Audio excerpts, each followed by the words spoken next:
in, you finally find it. You don't lose your life going all in. You finally find it. All right? Okay, let me just throw out a question this morning. Have you ever tried to change something in your life but you didn't fully commit? Yeah. Right?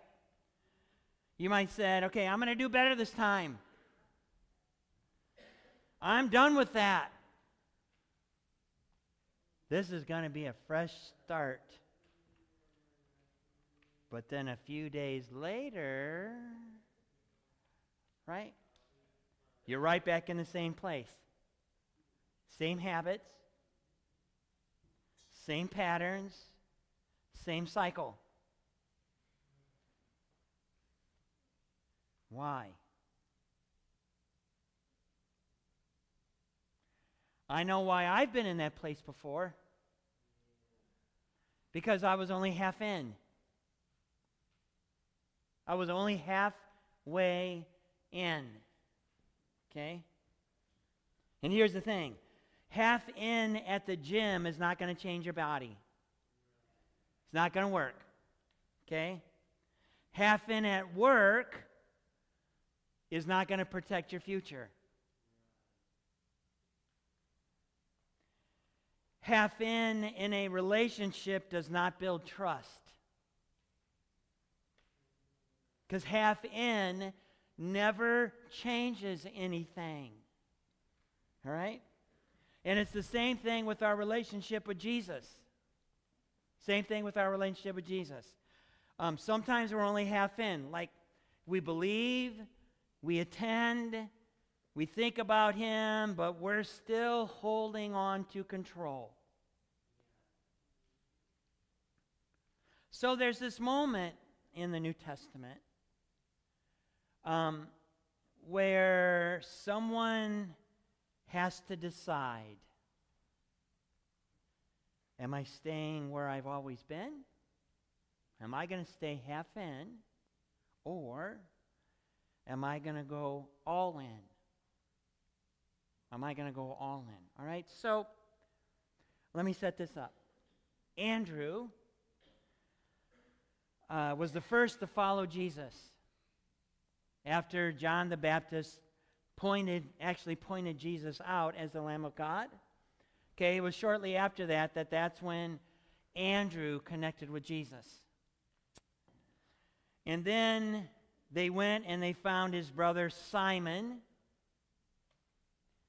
and said, we found the Messiah. And so he brought Simon to Jesus, who would later be called Peter. And when Peter met Simon, like this is the very first time that he met Simon, he looked at him and he immediately gave him a new name, Peter.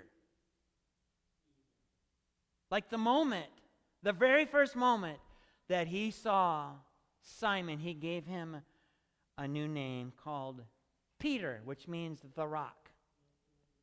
You know, and that made me think about that. Okay, so let's say Jesus walks in here, and he walks up to every single one of us, and he says, we know what our name is, but he walks up to us and he gives us a new name. Every one of us will walk up and he'll give you a new name. And you're like, what in the world is that all about? Why would he give us a new name? That's what he did with Peter. Because he was speaking to Peter into what Peter would become.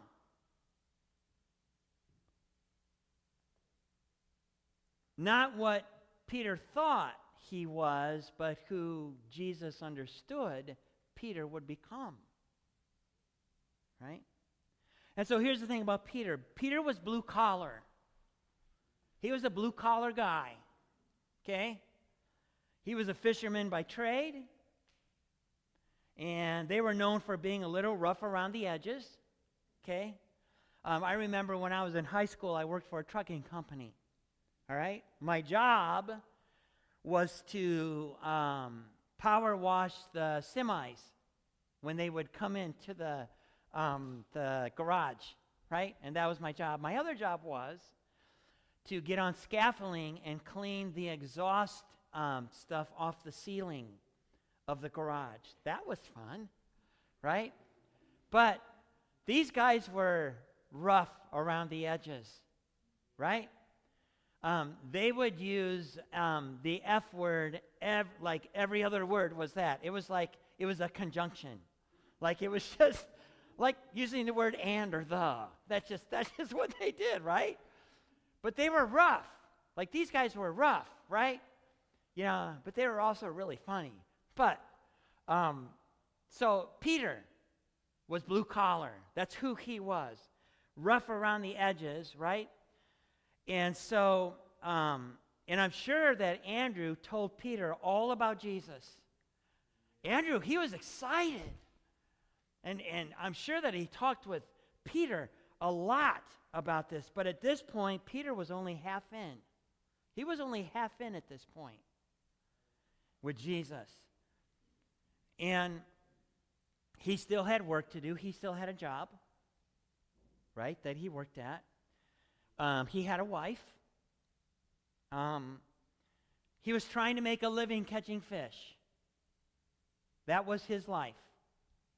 That's what he was doing. And it's not a glamorous life. I'm sure he smelled like fish most of the time. And yet Jesus saw something in Peter, just like he sees something in you. He sees you. He sees you not the way you see you. He sees you based on what you could become.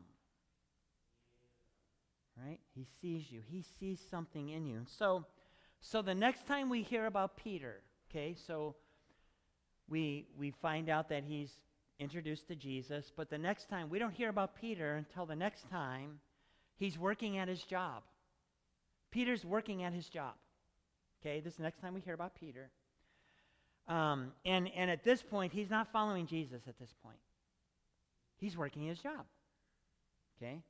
He's just trying to make a living catching fish. And along comes Jesus walking up the beach. And he asked Peter if he could borrow his boat. Okay, because he sees the boats. They're up there. Okay, so now we're going to go to Luke chapter 5, starting in verse 1. Listen to what this says. One day, as Jesus was preaching on the shore of the Sea of Galilee, great crowds pressed in on him to listen to the word of God. He noticed 2 empty boats at the water's edge, for the fishermen had left them and were washing their nets, which they had to do every time they were done fishing. They had to wash out their nets.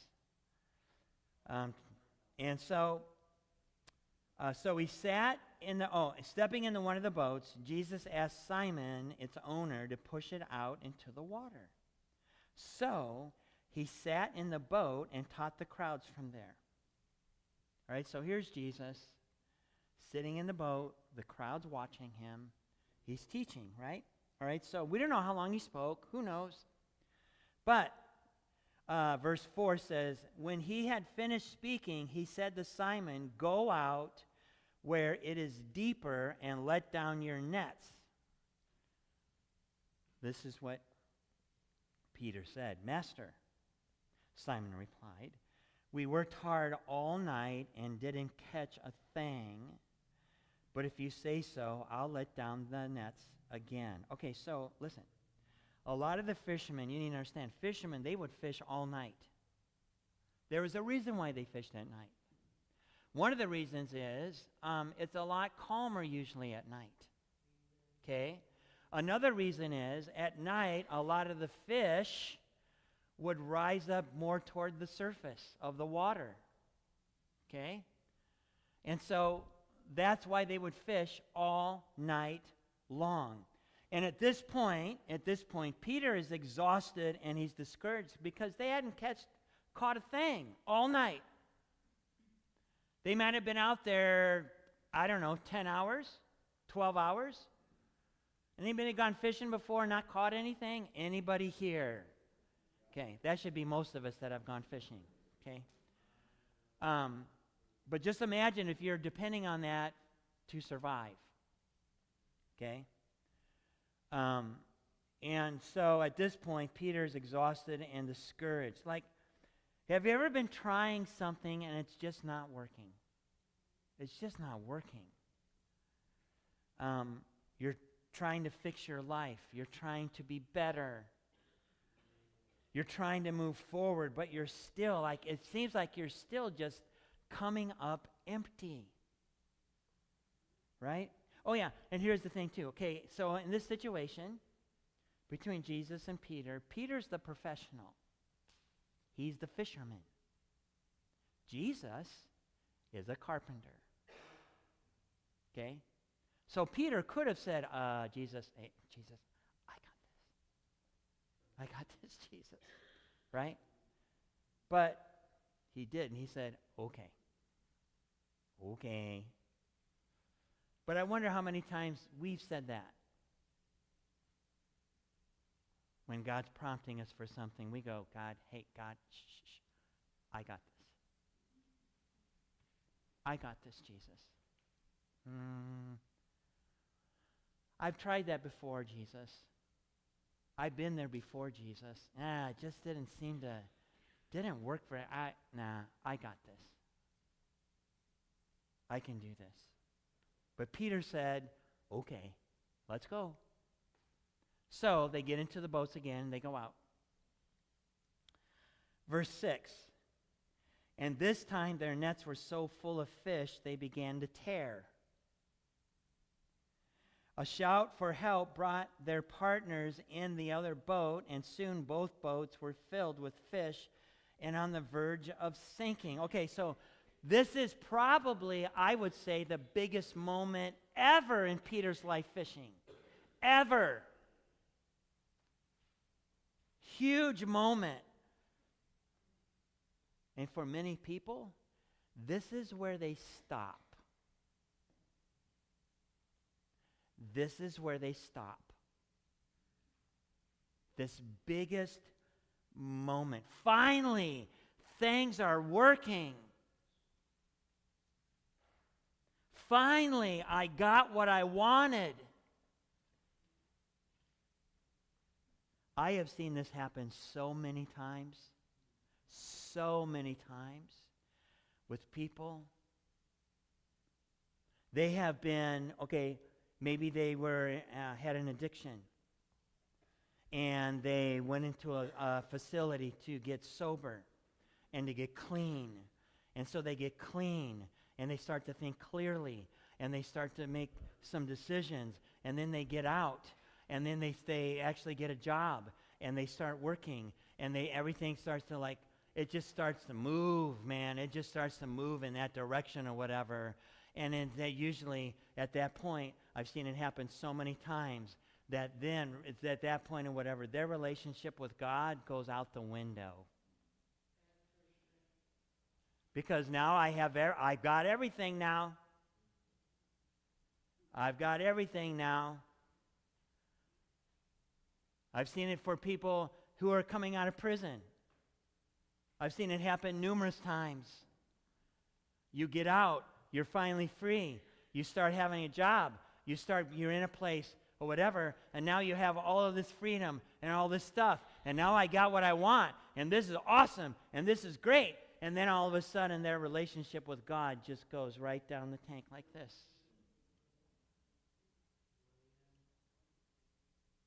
Because now I'm going to replace all this stuff that I got. I'm going to replace God with that. Okay? And so Peter's moment, this is a huge moment for him. Huge moment. But that's where people they get what they wanted, they settle for half in, and that's great until it doesn't work. Listen to Peter's response. Verse 8. When Simon Peter realized what had happened, he fell to his knees before Jesus and said, "O please leave me. I'm too much of a sinner. I am too much of a sinner to be hanging around you. For he was awestruck by the number of fish they had caught, as were the others that were with him. All of a sudden, something happened in Peter. Because see, here's the thing. The miracle wasn't just the fish, although that was. Okay, listen. But Jesus wanted to show Peter something. He wanted to show Peter something. Because Jesus knew exactly what kind of man Peter was. He knew all about Peter's secrets. Jesus knew all about Peter's regrets and his failures and his fears, just like he knows ours. He knows all of it. Right? So when Peter said, Jesus, you got to get away from me, I'm a sinful man, that was not a revelation to Jesus. That's not what this was about. Jesus wanted to show Peter who he was. He knew who Peter was, but he wanted to show Peter who Jesus was. Not only about his power, but his love for normal, broken people. And the fact that Jesus saw who Peter would one day become. I wonder how many of us get lost into who we think and how we define us. Sometimes based on what other people say about us. And if Jesus was to walk in here now and sit down next to you and have a conversation with you, I guarantee you he would talk to you in a way and have a conversation with you in a way that might be totally foreign to what you are thinking about yourself.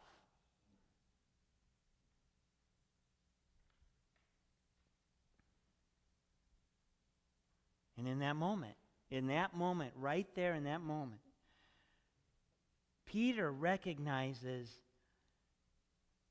he's not good enough for this Jewish rabbi who he now recognizes as the true Messiah.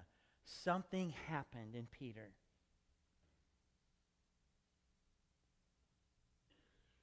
When we've thought before, God wouldn't want me.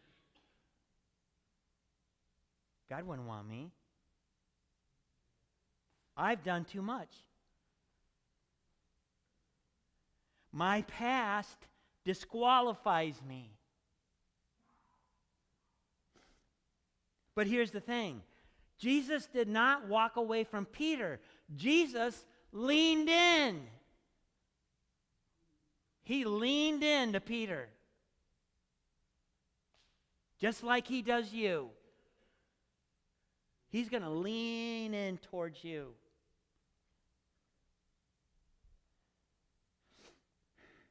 Verse 10, listen to this. His partners, James and John, and the sons of Zebedee, were also amazed. And Jesus replied to Simon, listen. He said, don't be afraid. I wonder if that's exactly how we would feel. If Jesus came in here and sat next to you. I wonder if that would be some of the first words out of his mouth. Don't be afraid. Don't be afraid. From now on, you'll be fishing for people. It's as if Jesus is saying to Peter what he would say to every single one of us in this room. I know who you are, and I still choose you. I know who you are, but I still choose you. And it's at this moment something shifts inside Peter. Before he was half in. He was half in. Before, they were all half in. Now they came face to face with the Son of God, who says to them, I can use sinful people like you to reach other sinful people for my kingdom. I can use someone sinful like you to reach other sinful people for my kingdom. Okay? And then verse 11. As soon as they landed, they left everything and followed Jesus. As soon as they landed, they left everything and followed Jesus. Okay, so I was going to try to find a regular net thing or whatever, but this is the closest thing I could find. Okay? To a net. Okay? But I want to explain some things about this net and the net that they were using back then. Because it says that they left everything. Okay? You have to remember what this net represented for them. This was income. This was income. It was security. It was comfort. It was stability. That's what it represented for them. And yet it says they left everything. This wasn't just, ropes and knots and things like that. It wasn't that. This was their security, their identity. And a life that they knew. And when Jesus called them, they just didn't leave their nets. They left their old life for a new life that Jesus had for them. That's what he was doing. And in one moment, they let it go. In one moment, they walked away. Okay? Because Jesus was offering something greater than what they were holding on to. That's what he wanted them to understand. That's where Peter, he shifted from half in to all in. Because he finally understood who Jesus was. Here, Peter, he lived his whole life just killing himself, trying to catch fish. That's all he knew. And here comes this Jewish rabbi who knows nothing about fishing. He says, hey, you know what? Hey, why don't you just go over there to that spot? Just take it out there again. And then he pulls in the biggest catch of his whole life. What do you think shifted in Peter when he started thinking about who Jesus was? It all shifted. Because shifting from halfway in to all in requires that you have to let some things go. You have to let some things go. Peter came to this conclusion that he couldn't receive what Jesus had while gripping onto his old life. And for these disciples, they knew they couldn't hold on to their nets and still follow Jesus. They let it go. Peter knew he had to let go of his nets to follow Jesus, and so do we. So do we. Listen, Paul, he wrote this letter to some Christ followers in Corinth. Listen to how he describes this. Like this picture of how we're going to view our life, who we are, what we hold on to versus following Jesus. Listen to this. 2 Corinthians chapter 5, starting in verse 16, it says this. So we have stopped evaluating others from a human point of view. At one time, we thought of Christ merely from a human point of view. How differently we know him now. This means that anyone who belongs to Christ has become a new person. The old life is gone, a new life has begun. That's exactly what Peter did. Before the whole fishing thing took place, he was looking at Jesus from a purely human perspective, a human thing. Oh yeah, he's a teacher. Yep, Andrew told me about him. He's this teacher guy, right? And then after one of the most important things that took place in his whole life, his view changed. It changed. Half in to all in, right? It changed. So we're going to be doing a baptism service on May 3rd. It's coming up. Okay? And I've said this numerous times. Baptism does not save you.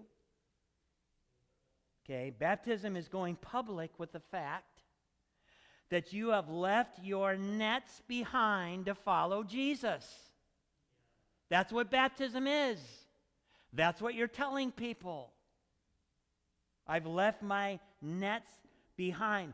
During baptism, listen, during baptism, when you go under the water, okay, when you go under the water is baptism, okay, that represents your old life. That represents your past. That represents your sin. That represents the way that you just do life. Okay? Then you come up out of the water.